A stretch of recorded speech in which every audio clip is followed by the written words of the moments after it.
some decisions are major decisions. And also there are a lot of small decisions that we don't make, that they tax our minds, they drain our energy, they create a lot of anxiety and nervousness and mental torment because we don't take care of it. We decide not to decide, which is a decision.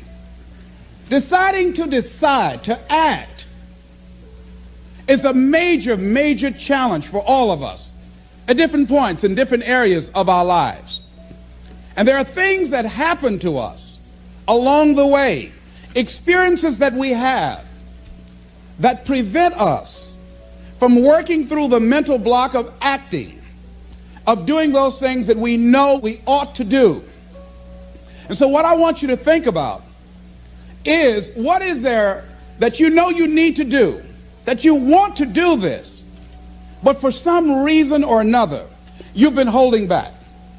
For some reason or another, you just have not been able to gather your nerves or be able to work through the procrastinating or putting it off or justifying or blaming. Some reason or another, you just haven't done it.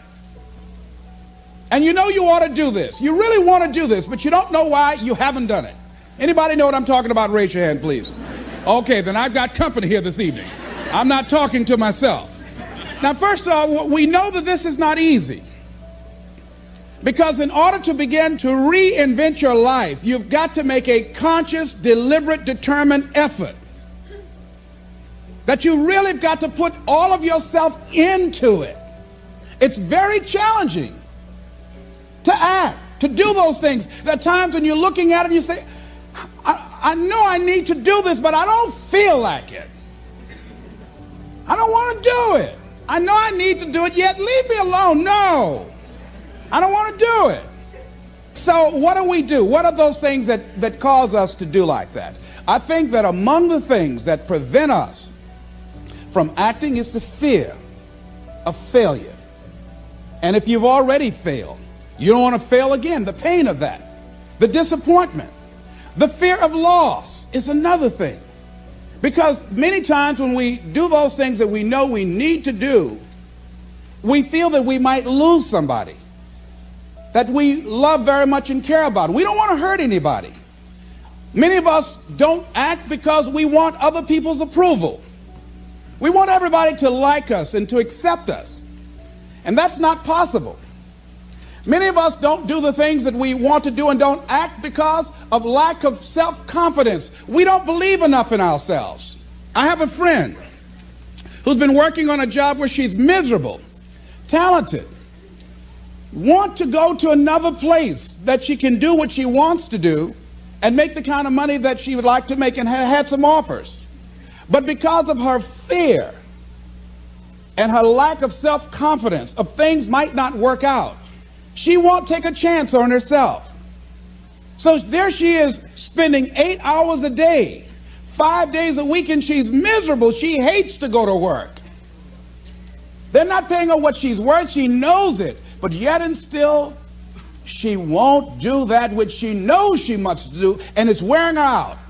There are a lot of people that their jobs are making them sick because they won't act. You check out the absenteeism and people that are depressed. You see them coming to work angry. How you doing? I don't know. Just leave me alone. It's not even 9 o'clock yet. You're talking about good morning.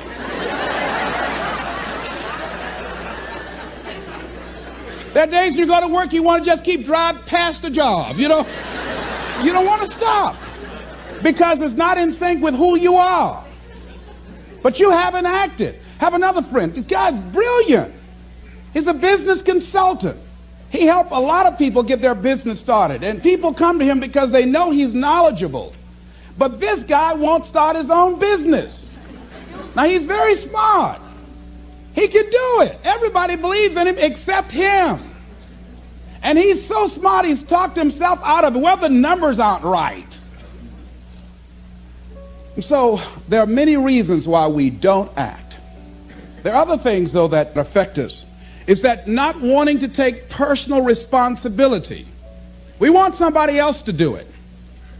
And many times we pick up our inability to do certain things from people that we love, people that we admire.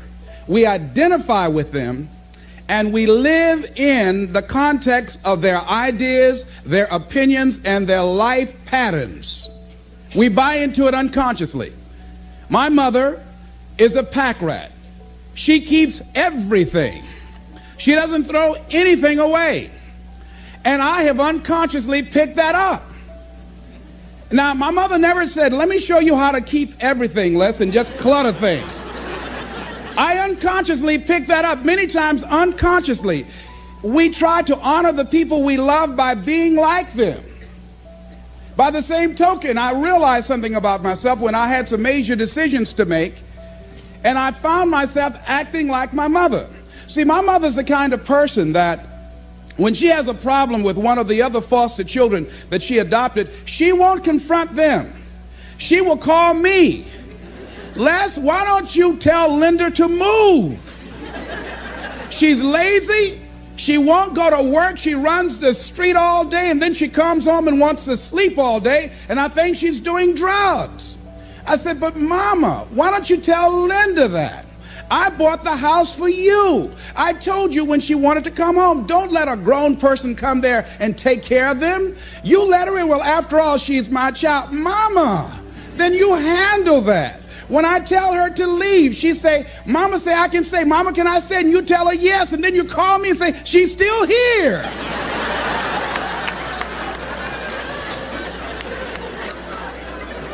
Why worry me with this? So Mama hasn't developed the courage to act on that. Some people won't act until there's a crisis situation.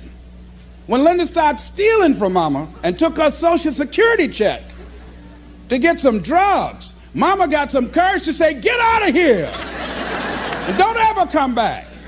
But she wouldn't do it until then. And see, we don't have to wait until a crisis situation. I have a friend that has been having a challenge with losing weight. Both of us have been dealing with that challenge.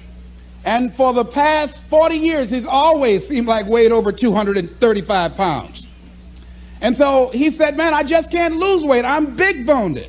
I say, Bud, I've never seen any fat skeletons.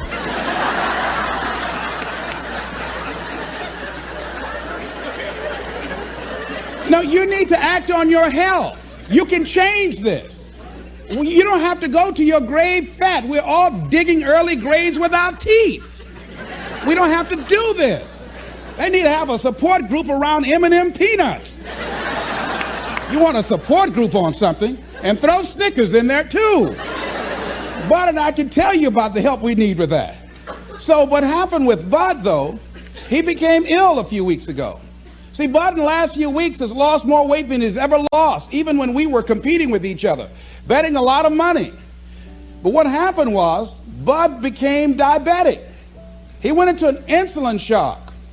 He didn't know that he was diabetic. His blood sugar became high. And the doctor said to him, you are diabetic. You're going to have insulin shots every day. You're going to have to change your diet. And let me tell you what's going to happen if you don't do what we tell you to do. Number one, there's a possibility that you can become an amputee. Number two, you can go blind. Three, you can become impotent. Bud, say, help me.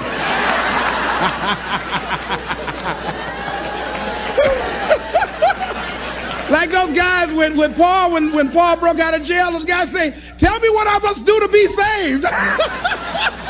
Bud wanted to be saved. I said, Bud, you want one of my peanut butter and jelly sandwiches? No. I said, Bud, I can't believe you're eating vegetables, man. You're exercising. He said, that's right, and jogging in place too. Now, he had the ability to do it before, but there's some people, it takes that kind of crisis to bring them into reality in order for them to act in their own best interest. Some people have to hit rock bottom in order to rise. I don't know why. You want to begin to look out on your life and what you want for you. And I think that when we begin to focus in the area of what does it take for us to act, I think we can say events can inspire us to act, like that particular event in his life. circumstances. A friend of mine, he wanted to do something and he just did not have the motivation and the drive and the confidence within himself. But his circumstances changed overnight through an acquisition of the company that he worked for. He lost his job. Through the inspiration of desperation, he had to act. See, life also are things that can inspire us to act.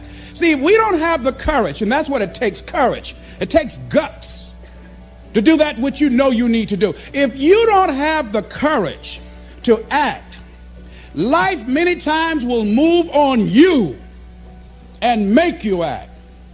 Life will whoop your butt so bad. You will be so miserable. You will catch so much hell. You say, yes, I will do it. What do you want me to do? Take me. Friend of mine said, I can't stop smoking. I can't stop smoking. Doctor said, Sam Axelrod, you have emphysema. Sam never picked up another cigarette and said, look at those stupid people smoking. Sam, you did it for 35 years. How can you talk about people? Well, I was different. I'm trying to help them. They don't have to do the same thing I did. But be compassionate, Sam. Isn't it interesting how quickly we forget? So I'm saying that look at something in your life. It might be just writing a letter to somebody to say thank you. It might be just to apologize to somebody. I had a confrontation in the Penobscot building with the security guard there. He responded to me what I perceived as a negative way, and he and I engaged in an argument. I did not like the way I handled that.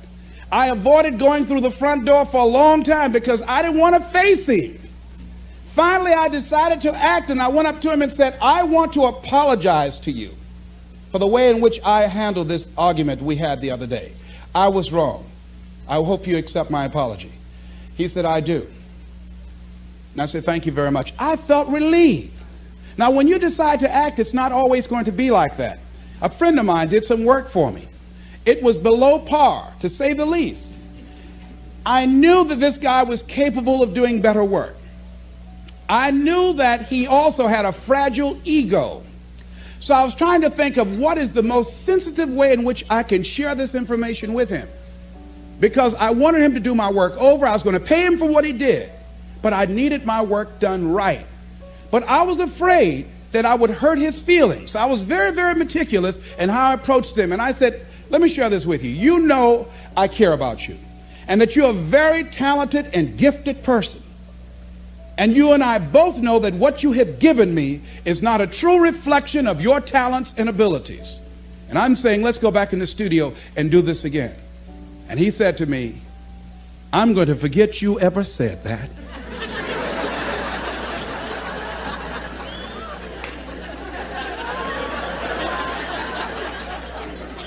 I was wiped out. He never spoke to me again. Now, when you decide to act, you're going to have some people like that. We're no longer friends. I lost sleep over that, ladies and gentlemen. I said, I can't believe that. I remember sitting up one night looking at the phone. I said, I got to call him. He said, no. Then I said, no, forget that. I called, man, look here, we've been knowing each other too long to allow this to come between us. He said, don't call me anymore, and hung up. And then I wanted to think about what can I do to make it up to him? And then something came to me, Les, what do you have to prove? See, many things we don't do is because of the fact we want people to like us. There's some necessary losses in life. When you decide acting in your best interest, you're going to lose some friends. Everybody's not going to approve of you. There's some people that won't like you. Who do you think you are? You're arrogant. What do you think you can do? You think you can get away with that? You're selfish. Thanks, I got that. It's my life. And so what I'm saying to you is that as you begin to look out on your life, this is challenging. This is not easy acting. So what are the things that we can begin to do to harness our will? Number one, you've got to bring it out and look at it. You've got to take the power out of it. You've got to expose it to the truth. And the truth is that it has no power over you. So write down something you want to act on but for some reason that you've been holding back, and look at it.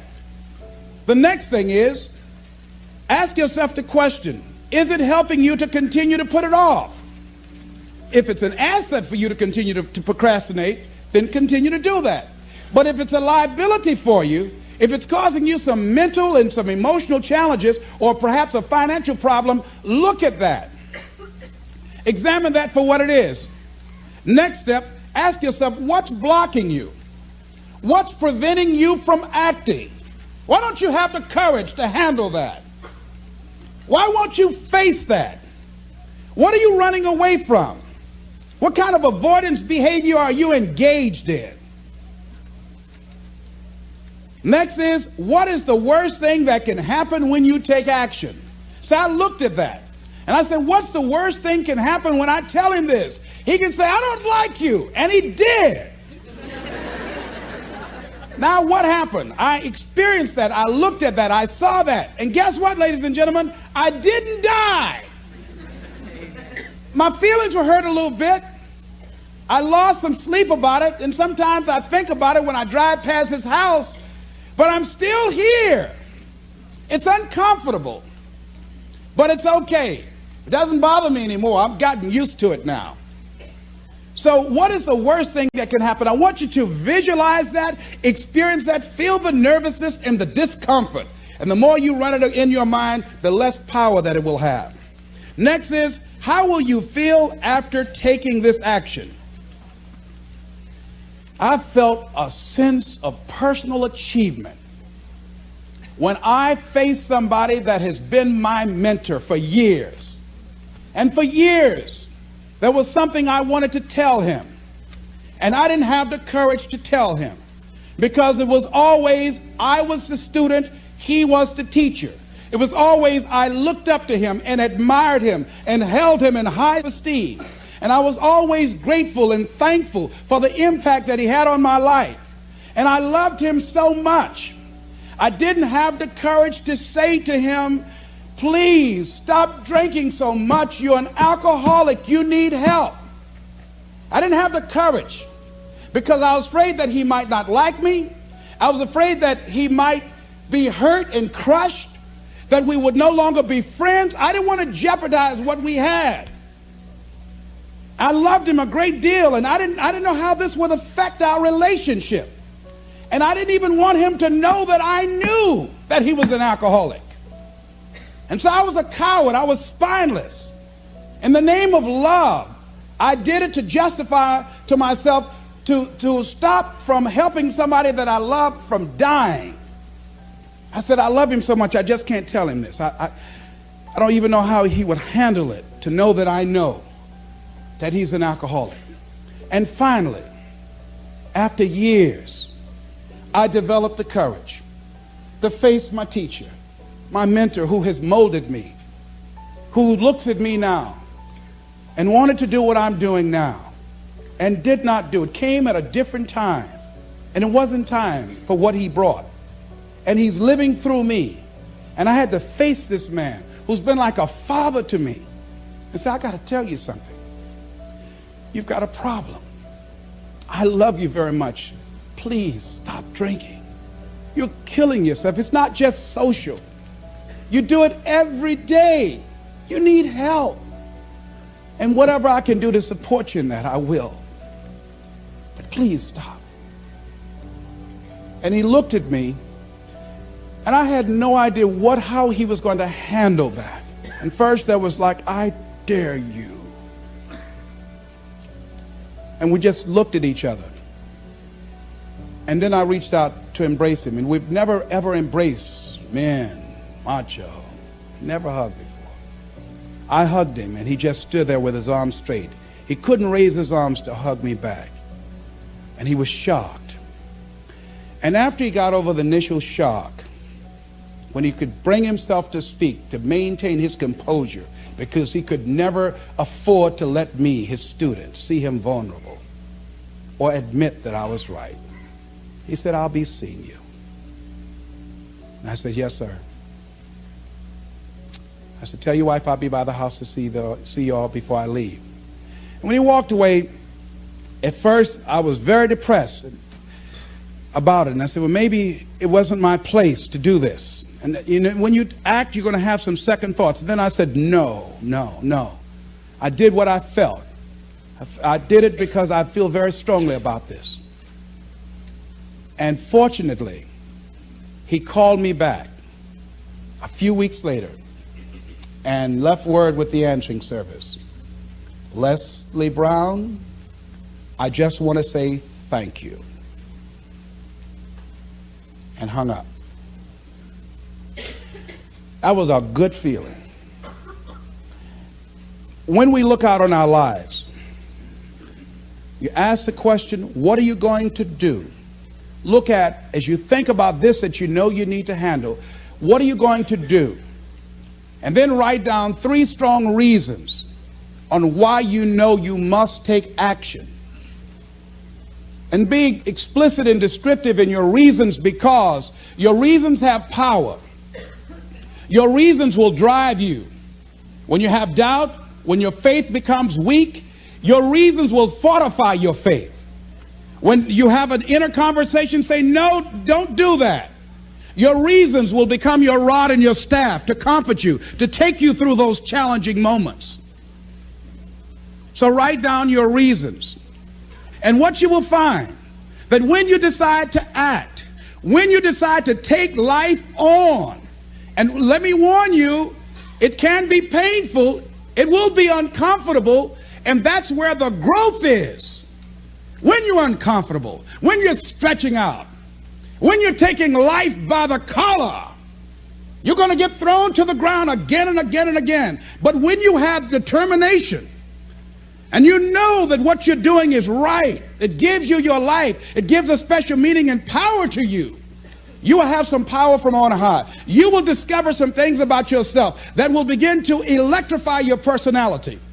You'll begin to discover some things about you that you don't know you've got when you put yourself in that type of challenging situation. Repeat after me, please. I can go into action on anything in my life. Nothing is stopping me but me. No challenge in my life has any power over me. Here's something that Howard Thurman wrote on the decision to act. He said, it's a wondrous thing that a decision to act releases energy in the personality. For days on end, a person may drift along without much energy, having no particular sense of direction and having no will to change. Then something happens to alter the pattern. It may be something very simple and inconsequential in itself, but it stabs awake, it alarms, it disturbs. In a flash, one gets a vivid picture of oneself, and it passes. The result is decision, sharp, definitive decision.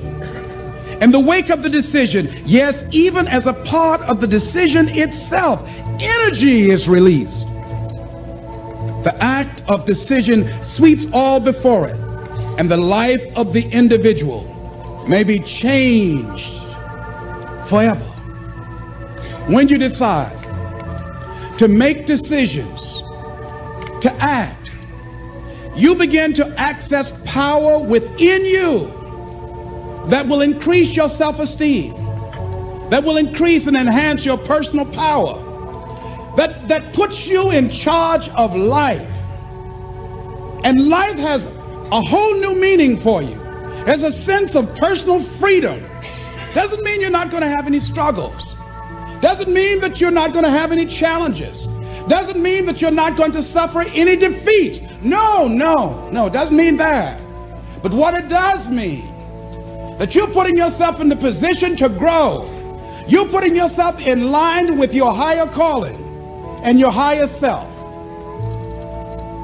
And that's what life is about.